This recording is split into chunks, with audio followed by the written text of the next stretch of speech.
Bíblia, estudar a Bíblia, estudar a Bíblia na escola dominical. Cumprimento a todos com a paz do Senhor Jesus. Mais uma vez, em mais um vídeo, em mais uma pré-aula, Tiago Lima por aqui, trazendo mais um vídeo a todos vocês. Mais uma meditação, uma reflexão da lição de número 5 da nossa revista da CPAD, Classe dos Adultos. E nesse tema nós vamos falar então qual era a mensagem do apóstolo. Lição 5, Jesus Cristo e este crucificado. Essa era a mensagem do apóstolo. Meus irmãos, texto áureo. Mas nós pregamos a Cristo crucificado, que é escândalo para os judeus e loucura para os gentios. 1 Coríntios, capítulo 1, verso 23. Verdade prática. O Cristo crucificado, o centro da mensagem da cruz, é a encarnação da verdadeira sabedoria para a salvação. A nossa leitura bíblica em classe, ela está em 1 Coríntios, capítulo 1, verso 18 ao 25 e capítulo 2, do verso 1 ao 5. O objetivo geral da nossa lição de hoje é ressaltar que Jesus Cristo e este crucificado é o centro da mensagem cristã. Os nossos objetivos específicos para cada capítulo ficou da seguinte maneira: destacar a centralidade de Paulo, da pregação de Paulo, elencar as expressões-chave na doutrina de Paulo e pontuar os efeitos da mensagem da cruz. Então, nos dias de Paulo, nem todos acreditavam na possibilidade de que um homem crucificado seria o Filho de Deus. Para os judeus, isso era uma blasfêmia, e para os gregos era loucura. Entretanto, o apóstolo Paulo não deixava de falar a respeito do Cristo crucificado, tanto aos judeus quanto para os gentios. Nele, em Jesus, está a verdadeira sabedoria da vida. Então, o que nós vemos é que se nós formos pregar, Cristo tem que ser o centro da nossa mensagem. E mais ainda, ser o centro da nossa vida. Jesus deve refletir, em nós. Então, até essa mensagem que não é a nossa mensagem, mas sim dele. Essa é a mensagem que ele deixou para que nós pudéssemos pregar. Falar dele crucificado é falar do ponto principal daquilo que ele veio fazer. Porque a sua morte de cruz, ela nos traz salvação. Olha só. Então, outra coisa que eu marquei aqui também, nós nunca devemos sentir vergonha de que o nosso Cristo foi crucificado. Por que esse apontamento? Por que sentir vergonha? Como assim? Bom, aqueles que morriam crucificado nessa época em que Cristo morreu, eram pessoas condenadas, eram pessoas que, em um momento e outro, cometeram um crime. Eram julgadas e sentenciadas agora a morrerem de morte de cruz. Então, para a sociedade daquela época, as pessoas daquela época, o acontecimento de Jesus foi uma situação assim, muito, para todos, empolgante. Todo mundo queria saber, todo mundo queria ver e saber qual foi o resultado daquilo, porque Jesus era um mestre. Jesus, ele não era qualquer um. Ele era uma pessoa de chamar a atenção de muitos. É tanto que ele cura, ele dá suas aulas, tem aqueles encontros com os escribas, os fariseus, enfim. Jesus era um mestre muito destacado na terra. Quando ele morre, a sua morte chama a atenção de todos. A sua morte traz a atenção da sociedade e era um assunto que se julgava principal para aqueles líderes, os líderes judeus e os líderes também de Roma, Tanto que mesmo que Pilatos lava as mãos, houve um grande alvoroço. Então, por que nós não devemos sentir vergonha de que o nosso Cristo foi crucificado? Porque na sua morte de cruz, a nossa salvação estava sendo deliberada por ele. Entendemos? Bom, então na introdução, Paulo descobriu a verdade sobre o Cristo crucificado e ressurreto. E por isso sua missão de vida foi pregar aos judeus e aos gentios. Então a missão de Paulo, o ministério de Paulo era pregar aos não-judeus, aos judeus e aos gentios. É bem certo que o ministério dele ficou voltado mais para o povo gentil, e nós entendemos porque quando olhamos para Pedro, João, que foram pastores, e ficaram com seus ministérios voltados aos judeus, ao povo de fala hebraica, nós vemos Paulo agora sendo um grande missionário e usado, né, por Cristo, pelo próprio Cristo, para expressar o seu evangelho, né, o evangelho que realmente vai nos moldar, né, tanto que as cartas que Paulo escreve, ele escreve 13 cartas, né, se fosse 14 seria Hebreus também, mas como não é certo, então afirmamos 13, e delas e nelas nós temos em muito, né, a orientação para a nossa vida, para que nós alcancemos então, né, a salvação de forma correta e não errônea. Ou seja, nós, através do Evangelho de Paulo, tudo aquilo que ele escreve às igrejas que ele fundou, né, nós encontramos ali respostas para muitas posições nossas, né, e que com certeza nos levam então em direção ao Cristo, tá certo? Então, o crucificado, né, foi a sua mensagem central. Para ressaltar essa centralidade, devemos prestar atenção nas expressões que se destacam em suas cartas, né? Evangelho de Cristo, o Cristo crucificado e Cristo ressurreto. Então, estas eram as expressões que Paulo falava sempre em suas cartas, né? Então, nessa lição nós veremos o quanto a mensagem da cruz traz impacto à nossa vida e de uma maneira íntegra, né? De uma maneira integral, né? De toda a nossa vida, em todos os aspectos da nossa vida. A pregação de Paulo, esses termos que Paulo usa, ela vai e precisa nos impactar, sim. Bom, capítulo 1, então, a centralidade da pregação de Paulo, né? Então, Paulo foi o maior teólogo, ensinador e doutrinador, né? Baseado na fidelidade aos ensinos de Cristo, ele lançou os fundamentos de toda a sua mensagem, né? Sua revelação foi dada pelo próprio Senhor. Gálatas capítulo 1, verso 12, nos diz assim: porque não recebi nem aprendi de homem algum, mas pela revelação de Jesus Cristo. Quando ele diz que não vai, né, procurar os apóstolos, mas sim vai para o deserto, e aí nós vemos isso na lição passada, né? Tanto que o deserto, né, da nossa vida é onde Deus trabalha, onde Deus fala profundamente aos nossos corações. O deserto, ele significa isso tudo, né, e um pouco mais até. E Paulo, ele vai para o deserto, Paulo vai ter realmente uma experiência com Jesus, e eu creio, né, como eu falei na aula passada, que essa experiência não foi uma experiência ouvindo uma voz, e sim, eu acredito que manifestações do próprio Cristo para Paulo e ele aprendendo muita coisa. Mas isso é especulação da minha parte, né?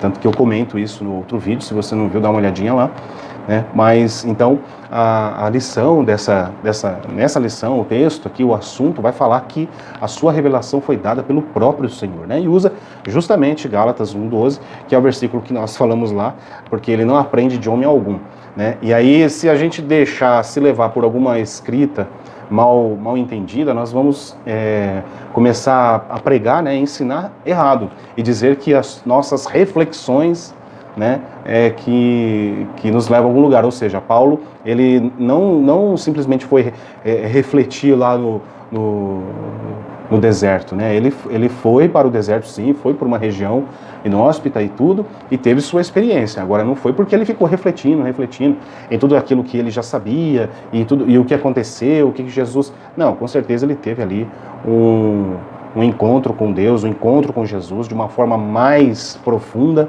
né? É justamente por isso que eu falo que devido a esse encontro, esses encontros, né, porque ele passou 3 anos. Interessante, né, que o ministério de Jesus dura 3 anos. E agora o ministério de Paulo começa com 3 anos no deserto aprendendo, né? Acredito que Cristo ensinou tudo de novo para ele. E ele, como um bom aluno, como conhecia muita coisa já antes disso, aperfeiçoou, né? Então o evangelho que Paulo nos apresenta é o evangelho do Cristo que morreu, de um Cristo simples, de um homem que não havia pecado, de um Cristo que realmente abriu a porta, né?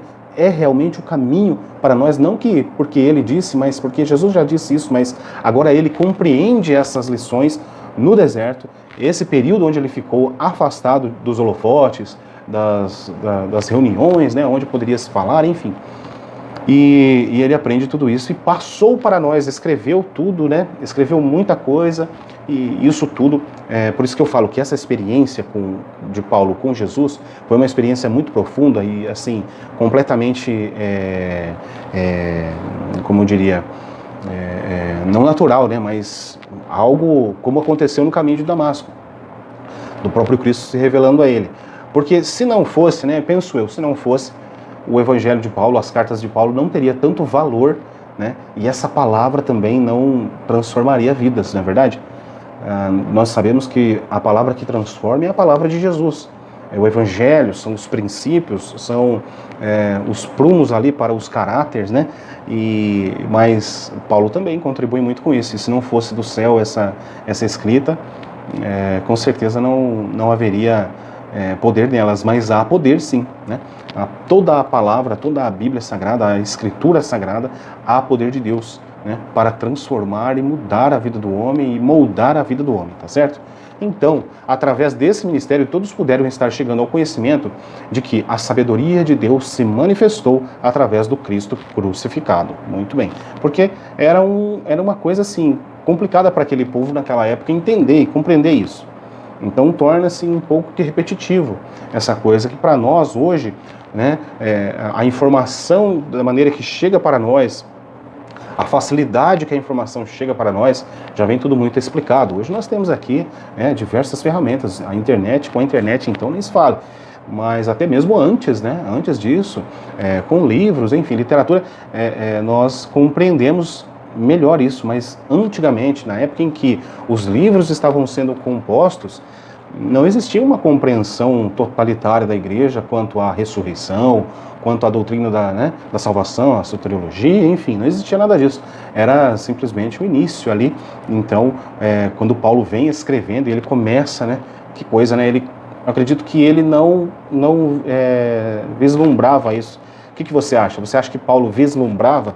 Você acha que Paulo falava assim, vou escrever isso daqui, né? Estou escrevendo aqui, Deus me deu aqui essa meditação, essa palavra, eu vou transcrever aqui, vou colocar no papel, vamos fazer aqui algumas cópias, vamos distribuir para as igrejas, para que eles tenham um norte, né? Como eu devo prosseguir, como eu devo proceder, né, diante de situações. E será que ele vislumbrava isso futuramente? O que poderia, né, do que poderia ser agora essa escrita, essas cartas que ele fazia? O que você acha? Você acha que ele tinha noção disso ou não? Eu acredito que não. Eu acredito que não. Acredito que ele fazia assim para o cuidado da igreja. Ele tinha a sua vida completamente dedicada à obra do Senhor, né? Ele até temos versículos que falam que onde ele apanha, onde ele tem as suas marcas, né, por causa do Evangelho. Mas será que ele vislumbrava que futuramente a sua escrita, a sua obra, a sua vida seria estudada pela escola dominical, estudada pela Igreja de Jesus? Olha só, é interessante, né? Mas deixa aí, se você quiser, né? Fique à vontade para comentar isso aí, de repente um apontamento e outro. Já fico agradecido aqui pelo seu comentário. Então, era difícil, né? Tudo muito difícil, né? Então, graças a Deus que o Senhor levantou a Paulo e com o seu ministério nos trouxe a revelação de Cristo, né? Judeus e gentios, todos são chamados em seu ministério, né? Então, 1 Coríntios, capítulo 1, verso 24, nos diz assim: mas para os que são chamados, tanto judeus como gregos, lhes pregamos a Cristo, poder de Deus e sabedoria de Deus, tá certo? Então, uma coisa interessante que eu anotei aqui, que assim, os judeus na dispersação não pregavam para as outras pessoas, né? Temos até um versículo que fala isso. Por quê? Primeiro que os outros povos não davam crédito à sua palavra, né? Pois era o povo conquistado. E eles mesmos pensavam que Jesus, como judeu, somente os judeus seriam salvos. E para fechar esse capítulo, esse ponto do capítulo 1, eu trouxe aqui uma anotação interessante. Os judeus, com relação à vergonha da cruz, com relação, né, o ponto aqui que nós estamos falando, que é o ministério da pregação e o Cristo crucificado. Então, os judeus queriam sinais físicos, milagres visíveis, e os gregos queriam que a doutrina da cruz não existisse e que o amor de Deus fosse demonstrado por argumentos filosóficos que exibissem sabedoria intelectual. O conteúdo da mensagem de Paulo contrastava com a retórica dos eruditos, especialmente nas cidades de influência grega. Paulo, pelo contrário, insistia em afirmar que a palavra da cruz era o poder de Deus. Na verdade, onde a sabedoria humana falha em lidar com as necessidades da alma humana, o Evangelho é poder que expia o pecado do homem e que o salva. Esse texto está no livro aqui, ó, livro de apoio, está aqui na minha estante, tá certo? Tirei de lá esse texto. Você, professor, até os alunos, pode ficar à vontade em adquirir esse material que é muito bom, muito proveitoso, rico em informações e com certeza há de nos ajudar aí a compreensão da lição, tá bom? A palavra da cruz e a loucura da pregação. Então, nesse ponto, no ponto 2 do capítulo 1, olha só, né? Então havia uma mentalidade da época paulina em que a palavra da cruz era uma afronta aos religiosos e filósofos, né? Onde hoje para nós a compreensão mais fácil a respeito disso, porque Jesus morreu na cruz e ali ele entregou o seu espírito, ali consumou-se o projeto de Deus, ainda que haveria, né, o passo da ressurreição, né? Que é a garantia da nossa salvação, mas era uma afronta. Toda essa história que eu acabei de falar de Jesus, a morte, a crucificação, a ressurreição, a ascensão, tudo isso era uma loucura, tanto para os judeus como os gregos. Eles não queriam aceitar essa palavra assim de bom grado, mas Paulo muito fez, né? Muito se dedicou e uma igreja, né, entre o povo gentílico nasceu, né? Então, olha o que está escrito em 1 Coríntios, capítulo 1, verso 19. Porque está escrito: destruirei a sabedoria dos sábios e aniquilarei a inteligência dos inteligentes. Né? Então, mesmo que fosse a afronta que fosse ou não, Deus com a sua palavra, né? O capítulo 1 de Coríntios, né, vai nos mostrar aqui o versículo, enquanto eu vou procurando aqui, capítulo 1 de Coríntios, na leitura nossa, na leitura aqui no esboço eu não deixo a leitura, justamente para economizar também a questão do espaço, né? Mas olha só, capítulo 1, né? E o verso de número 18, que começa a nossa leitura, né? Então, acabei aqui lendo, né? Mas olha só, porque a palavra da cruz é loucura para os que perecem, é loucura para eles. Para nós que somos salvos é o quê? É poder de Deus. É palavra de salvação. Foi a atitude que o próprio Deus, Cristo, né, o Filho, o Deus Filho, se dispôs de tudo e veio aqui nascer lá, frágilzinho no ventre de Maria, desenvolveu uma vida e até o ponto certo de tudo, começou seu ministério, se mostrou ao mundo, morreu na cruz, ressuscitou ao terceiro dia, está à destra do Pai. Nos assiste nessa hora. Que interessante, né? Para nós é fácil, mas para aqueles que perecem, 1 Coríntios 4,4, né, que vai dizer que o Deus desse século cegou o entendimento deles, é isso?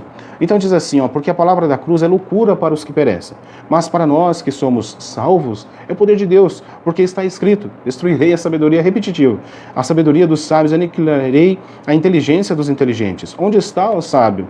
Onde está o escriba? Onde está o inquiridor desse século?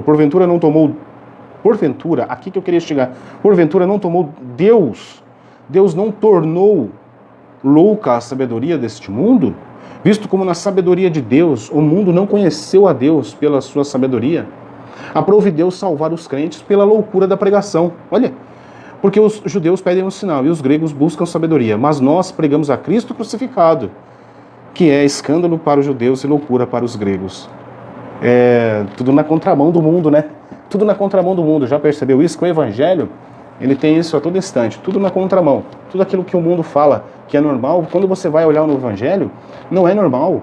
Quando você vê princípios que a sociedade tem adotado e você vai olhar para o Evangelho, não são bons princípios, né? Então, sempre na contramão, o Evangelho sempre na contramão do mundo, tá certo? O 1 Coríntios 4,4, o Deus desse século, né, cegou o entendimento. Quem é o Deus desse século? Quem é o Deus desse mundo? O inimigo das nossas almas. E ele cega as pessoas, e as pessoas começam a colocar o quê? Empecilhos para chegarem a Jesus. Olha só, as pessoas são levadas a uma compreensão errada da obra de Deus, da obra salvífica do Senhor, que foi a sua expiação, ou seja, se colocou em nosso lugar na cruz. Era para eu e você estarmos lá. Por quê? Porque lá em Hebreus que fala, né, que através do primeiro Adão, nós recebemos a morte, mas agora, através do segundo, Jesus Cristo, recebemos a vida. Olha só que interessante. Bom, aí, meus irmãos, eu acabei dando uma olhada, uma estudada aqui, e assim, através de 1 Coríntios, né, 1:19, olha só, que está escrito, né, que destruirei a sabedoria dos sábios e aniquilarei a inteligência dos inteligentes. Paulo resumiu o estudo. Paulo resumiu Isaías 29:14, para enfatizar uma questão que Jesus frequentemente apontava. A maneira de pensar de Deus não é como a do mundo, como a sabedoria humana normal. E Deus oferece a vida eterna que o mundo jamais poderá dar. Jamais poderá dar. Com os seus melhores lugares, com os seus maiores prazeres, né? O mundo jamais poderá dar. Podemos passar a vida toda acumulando sabedoria e ainda assim nunca aprender a ter um relacionamento pessoal com Deus.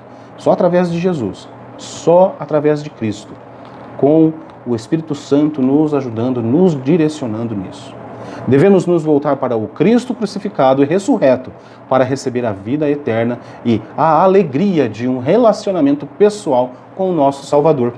Né? E aí Isaías 29:14 diz assim: portanto, eis que continuarei a fazer uma obra maravilhosa no meio deste povo, uma obra maravilhosa e um assombro, porque a sabedoria dos seus sábios perecerá e o entendimento dos seus prudentes se esconderá.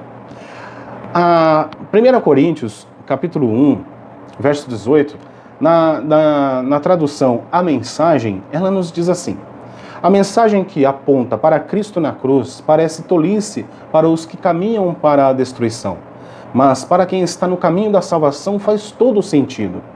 Destruirei a sabedoria dominante, mostrarei que quem se acha sábio é louco. Tá certo? Eu achei interessante essa tradução que afirma, né, o que eu venho falando aqui no ponto 2 aqui do capítulo 1, tá bom? Então essa foi a tradução do versículo 18 do capítulo 1 de 1 Coríntios, tá certo? Na tradução A Mensagem. Meus queridos, então para os judeus e gregos, ponto 3, né? O conteúdo da mensagem de Paulo gerava escândalo para os judeus, pois a cruz não era um espetáculo suntuoso e ao mesmo tempo contrariava a retórica erudita dos filósofos gregos, por causa da sua simplicidade, né? Tá certo? E aí a lição aqui, esse é o texto da lição, coloca aqui 2 Coríntios, capítulo 11, verso 3, que nos diz assim: mas Paulo, que assim como a serpente enganou Eva com a sua astúcia, assim também sejam, de alguma sorte, corrompidos os vossos sentidos e se apartem da simplicidade que há em Cristo. Simplicidade que há em Cristo. As pessoas da época, e até agora, né, a palavra de Deus, a Bíblia, ela é atualíssima, estão se preocupando com coisas que realmente chamam a atenção, que brilham, que são grandes, que têm, né, uma repercussão grande, tá certo? Mas Jesus, na sua simplicidade, prega o evangelho do reino de Deus, morre numa cruz como um condenado, né? Foi condenado pelos nossos pecados, né? Cristo tomou o nosso lugar. Nós é que éramos para estarmos lá. Eu já falei aqui. E torno a repetir porque Jesus, aquele que não tinha pecado algum, se colocou no lugar de todos os pecadores. Sem pecado, se entregou por nós. Ele se entregou, né? Ele se entregou por nós. Ele escolheu se entregar. Se ele não quisesse, ele não faria. Mas ele nos amou, né? O amor de Deus, né? O amor de Deus que não existe um medidor para esse amor. É de tal maneira, né? E Deus, agora, através da cruz, do crucificado, dessa simplicidade, vem nos salvar. A simplicidade do Evangelho, ela é desde quando começou até hoje. Hoje o Evangelho, ele é um Evangelho simples. É que os homens colocam tantas vírgulas, né? Tanta coisa sobre o Evangelho, que acaba muitas vezes ficando até difícil de compreender. Mas quando nós vamos com calma, com oração, meditação, o Senhor, ele abre a nossa mente, né? A nossa alma começa a compreender as coisas de Deus, e isso é maravilhoso, isso nós vemos a mão de Deus, isso nós vemos o trabalhar do Espírito Santo sobre nós e em nós, e através de nós podemos expressar isso de uma forma que aqueles que nos ouvem compreendam, não é verdade? Então, a palavra da cruz preenche as necessidades da alma humana, enquanto a sabedoria humana não o faz, tá certo? Então, tudo aquilo que expressa na cruz do Calvário era considerado como que loucura para a maioria da sociedade. Aqueles que não consideravam eram aqueles que aceitavam, né, a Cristo dessa forma, ouvindo o Evangelho de Paulo, né? E aí eu coloquei assim, e eu pergunto, estamos inseridos nessa loucura? quando nos achamos envoltos em questões que são a contramão do que todos pensam? Quando é que nós nos encontramos como um desses apóstolos, desses irmãos que Deus usou poderosamente, assim como Estevão, né? Claro que não até a morte ali, né? Mas porque você me ouve, né? Eu estou falando com vocês aqui. Mas será que nós estamos inseridos nisso? Será que o nosso coração, a nossa mente, nós vamos falar a respeito disso para as pessoas que precisam ouvir? Será que eu e você nós estamos prontos para falar do amor de Deus a todos aqueles que nos ouvem? Ou seja, aqueles que não compreendem o amor de Deus? Nós vamos saber falar a respeito da crucificação e da ressurreição de Jesus para o pecador e quanto isso é importante que ele compreenda e aceite a Cristo e busque ver agora com os olhos da fé a Jesus, né? Vivo, ressurreto, ao lado de Deus, à destra de Deus. Nós precisamos estar em meio a isso, né? Às vezes nós, em nossos lugares de conforto, nós não vemos. Nós não temos esses atritos que vão nos moldando, atritos que vão nos deixando cada vez melhor e mais próximos da mente de Cristo, tá certo? Então, em tudo aquilo que Cristo preparou para que andássemos, né? Olha só, eu coloquei assim, em tudo aquilo que Cristo preparou para que andássemos, vemos sim a loucura de Deus em nós. As suas boas obras vai sempre entrar em choque com o que a sociedade pensa, nesta qual estamos inseridos. Você pode até não estar inserido no contexto da lição, mas na sociedade você está. E é justamente esse ponto qual o Senhor quer te usar para que você possa promover o reino de Deus onde você esteja. Amém? Bom, e falando disso, não poderia deixar de falar de Efésios 2:10, porque somos feitura sua, criados em Cristo Jesus, para as boas obras, as quais Deus preparou para que andássemos nelas. Vamos ficar atento então. Síntese do tópico: Jesus Cristo, o crucificado, é o centro da mensagem de Paulo. Então, expressões-chave na doutrina de Paulo, capítulo 2. Há algumas expressões de grande importância no ministério de pregação do apóstolo Paulo: Evangelho de Cristo, Cristo crucificado e Cristo ressurreto. Então vejamos o primeiro ponto aqui do capítulo 2, que vai falar o Evangelho de Cristo, né? Eu vou ler aqui porque é bem explicativo o texto da revista, tá? Não todo o texto, mas somente uma parte. Então é assim: das 76 ocorrências dessa palavra no Novo Testamento, 54 vezes a encontramos nas cartas paulíneas. Por isso podemos dizer que ela é central para a doutrina ensinada pelo apóstolo. No Novo Testamento, a palavra grega para evangelho é euangélio, né? O prefixo eu é uma forma neutra da palavra que significa bom, bem feito. Assim, a palavra evangelho significa boas novas, né? Ou boa nova, boa notícia, que se leva às pessoas. E aí então nós vemos em Romanos capítulo 1, verso 16, e aí a anotação que nos diz assim: Paulo apresentou o evangelho como a manifestação do poder de Deus. No grego bíblico, poder é dunamis, para realçar o fato de que o evangelho é dinâmico, não apenas atraente como se fosse uma ideia ou filosofia. A palavra poder em relação ao evangelho significa mais que a capacidade de dar uma boa notícia. Poder, no contexto da evangelização, significa o ponto interventor, imediato e instantâneo de Deus na vida do pecador. Paulo fala que, pela pregação desse evangelho, se descobre a justiça de Deus, como está escrito: porque nele se descobre a justiça de Deus de fé em fé, como está escrito: mas o justo viverá da fé. Romanos, capítulo 1, verso 17. Também texto tirado do livro de apoio, tá bom? Da lição. Cristo crucificado. Se o mundo julgava como loucura a mensagem do Messias crucificado, o apóstolo afirmava que a mensagem era a mais sublime demonstração da sabedoria de Deus. Ora, a cruz traz uma ideia de fraqueza ou loucura a quem não crê, mas poder e sabedoria de Deus para os que creem no Senhor. Então esse contraste entre sabedoria e loucura estava presente na mensagem de Paulo, né? O evangelho não foi anunciado por mera sabedoria humana, mas apresentado por meio de Jesus Cristo, o crucificado.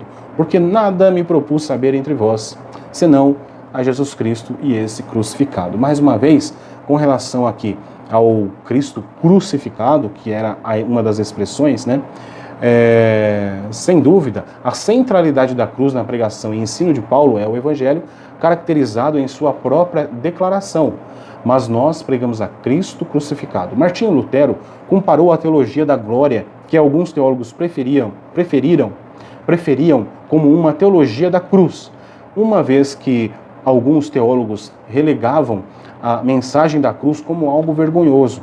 Ora, a teologia da cruz é aquela na qual que Deus revelou o Cristo crucificado. Para Lutero, a cruz não era apenas a base da salvação humana, era a base da autorrevelação divina, na qual se encontrava a verdadeira teologia e o conhecimento de Deus. Na verdade, o centro da gravidade da teologia de Paulo está na morte e ressurreição de Jesus. Esses dois elementos da obra salvadora de Deus exercem papel decisivo como solução para o perdão dos pecados. Tá certo? Então, para a gente compreender um pouco aí com relação ao Cristo crucificado, tá bom?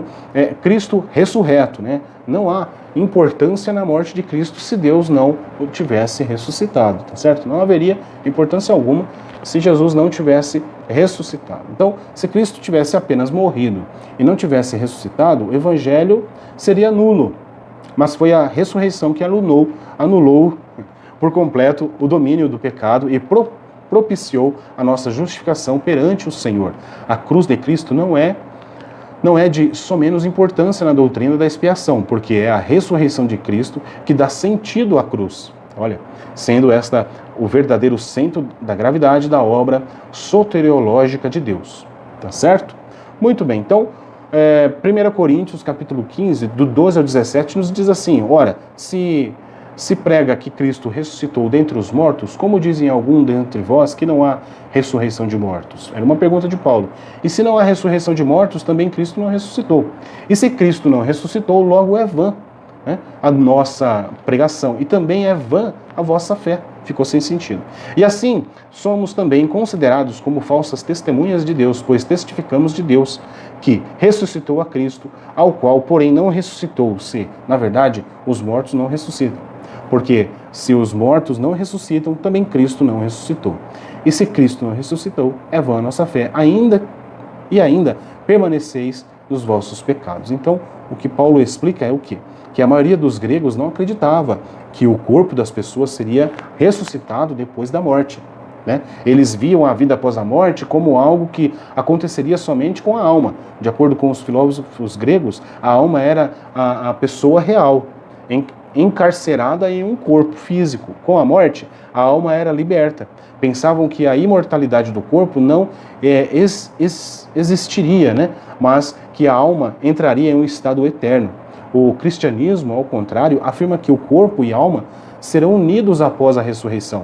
A igreja de Corinto estava no contexto da cultura grega.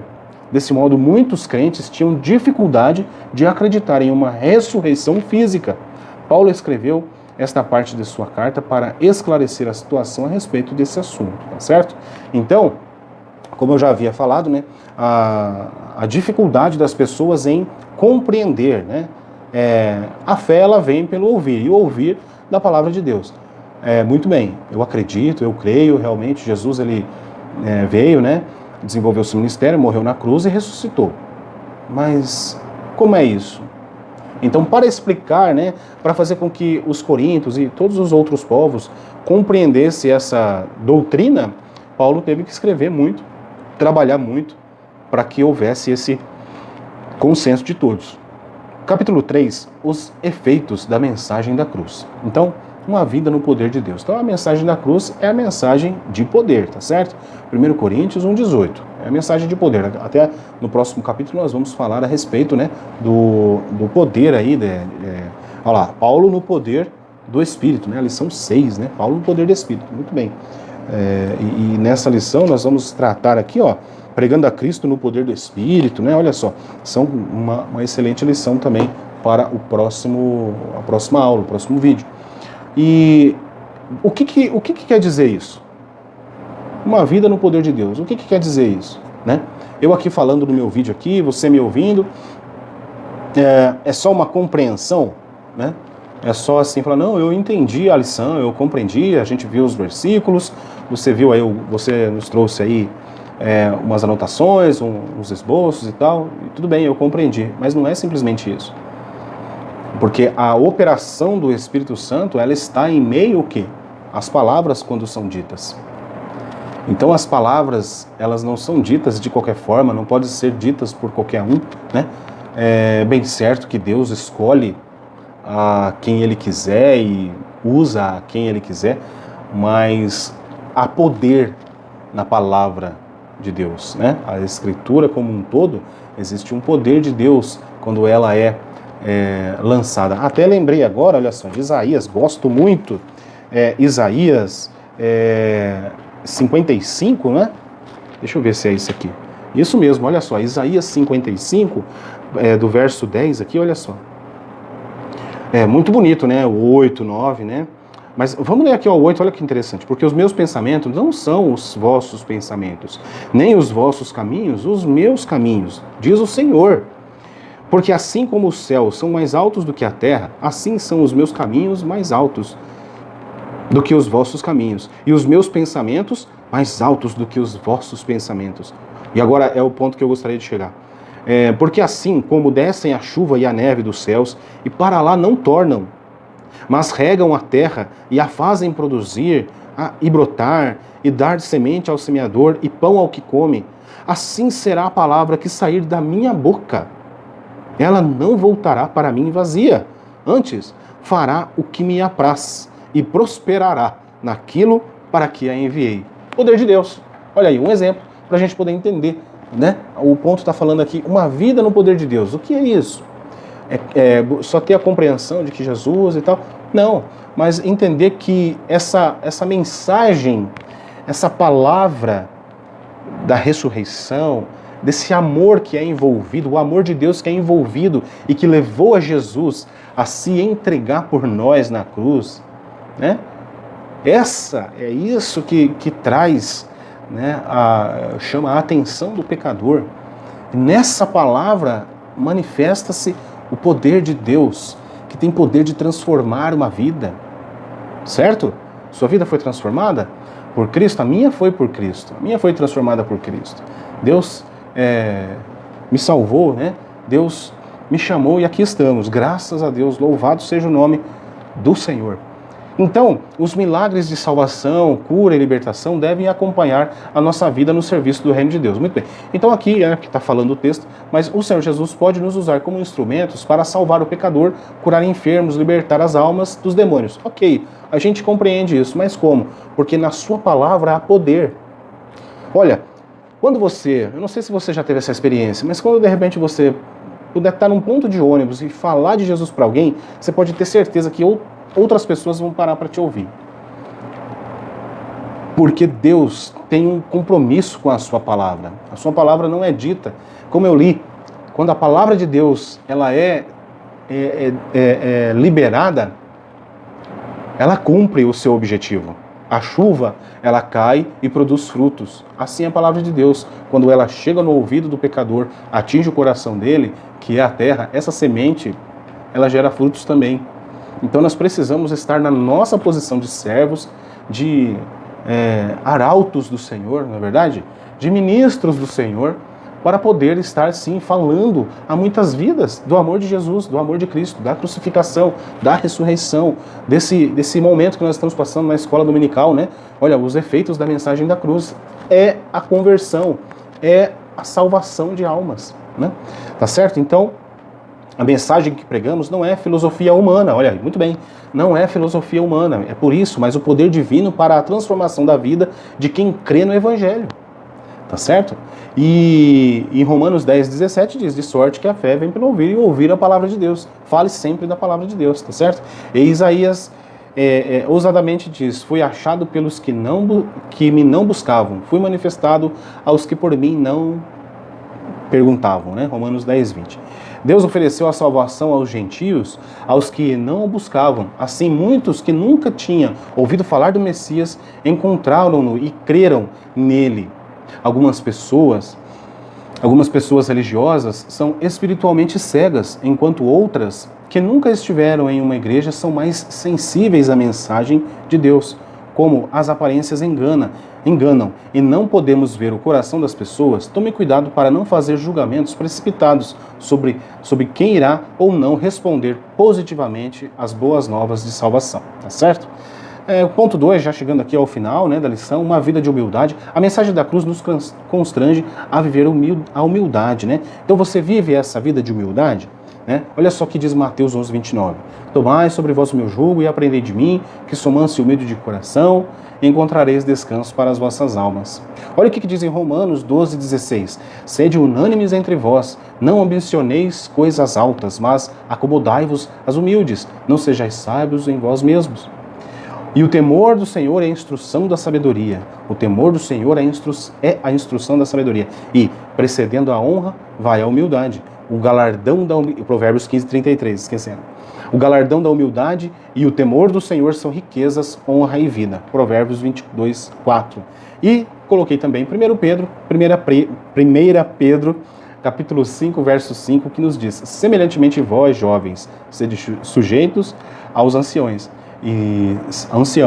e sede todos sujeitos uns aos outros, e revestivos de humildade, porque Deus resiste o quê? Aos soberbos, mas dá graça aos humildes. Sejamos mais humildes, né, na nossa vida. Então, são aspectos aí do quê? Dos efeitos, né? São efeitos da mensagem da cruz. Muito bem. E também uma vida na dependência do Espírito, né? Nada melhor do que a mensagem da cruz para revelar que nós quem nós somos, né? Então, a lição vai falar aqui de 2 Coríntios, capítulo 2, verso 3, que diz: e escrevi-vos isto mesmo, para que, quando lá for, não tenha tristeza da parte dos que deveriam alegrar-me. Ou seja, Paulo está dizendo, olha, eu tô falando aqui com um certo pesar aqui na minha palavra, ou seja, com um peso na minha palavra, ou seja, ele estava dando ali uma bronca, né, em alguém ali de Coríntios que estava fazendo alguma coisa que não era para estar fazendo, né, e que não tenha tristeza da parte dos que deveriam alegrar-me, né, ou seja, que ele queria se alegrar e não ter tristeza, discussão, né, ou qualquer coisa assim, confiando em vós todos, que é a minha alegria e a de todos vós, né. Então, como o apóstolo Paulo, devemos ter a plena consciência das nossas fraquezas humanas, limitações pessoais, medos interiores, e por isso as Escrituras nos estimulam a jamais depender ou confiar em nós mesmos, mas exclusivamente no Espírito Santo, tá certo? 1 Coríntios, capítulo 2, verso 4, né? E ainda separei aqui que quanto a não ficar aí se colocando como autossuficiente, né? Eu coloquei um trecho de 2 Timóteo, capítulo 1, do 7 ao 10, que nos diz assim: porque Deus não nos deu o espírito de temor, mas de fortaleza, e de amor e de moderação. Portanto, não te envergonhes do testemunho do nosso Senhor, nem de mim, que sou prisioneiro seu. Antes, participa das aflições do Evangelho, segundo o poder de Deus, que nos salvou e chamou com uma santa vocação, não segundo as nossas obras, mas segundo o seu próprio propósito, e graça que nos foi dada em Cristo Jesus antes dos tempos dos séculos, que é manifesta agora pela aparição de nosso Salvador Jesus Cristo, o qual aboliu a morte e trouxe à luz a vida e a incorrupção pelo Evangelho. A mensagem da cruz nos ensina a depender exclusivamente do Espírito, tá certo? Síntese do tópico 3 nos diz: os efeitos da mensagem da cruz se revelam por meio de uma vida no poder de Deus, de humildade e dependência do Espírito Santo. Conclusão, meus irmãos, a mensagem da igreja é a cruz de Cristo. Essa cruz dá conta do Cristo crucificado e do ressurreto. Essa mensagem traz escândalo ao mundo, mas poder para nós. Ela salva, cura e liberta o pecador, ao mesmo tempo que nos revela uma vida de poder de Deus, humildade e dependência do Espírito. A mensagem gloriosa da cruz transforma o homem inteiro. Então, que Deus, em Cristo Jesus, através do Espírito Santo, possa falar mais ao seu coração através dessa lição, e que, se você é um aluno da Escola Dominical e tem me acompanhado, que o Senhor possa te ensinar, né, como eu li em Isaías 55, 10, que frutos possam vir, né, através dessa lição, a qual a gente está aqui se dedicando, graças a Deus, com essa oportunidade de poder gravar, né, e colocar aí no YouTube e deixar disponível para os irmãos, tá certo? Meus queridos, então, lição, né, de número 6 é o nosso próximo vídeo, né? Paulo no poder do Espírito, como eu já disse. Então peço a você que chegou até aqui, até o finalzinho, que se inscreva no canal, deixe seu like, compartilhe nas suas redes esse vídeo, tá bom? Dessa forma, com certeza, a palavra de Deus vai chegar a muito mais pessoas, né? E muitos aí serão alcançados através desse vídeo, né? Dessa pré-aula aqui, tá bom? Então que Deus em Cristo Jesus te abençoe e até a próxima. Estudar a Bíblia.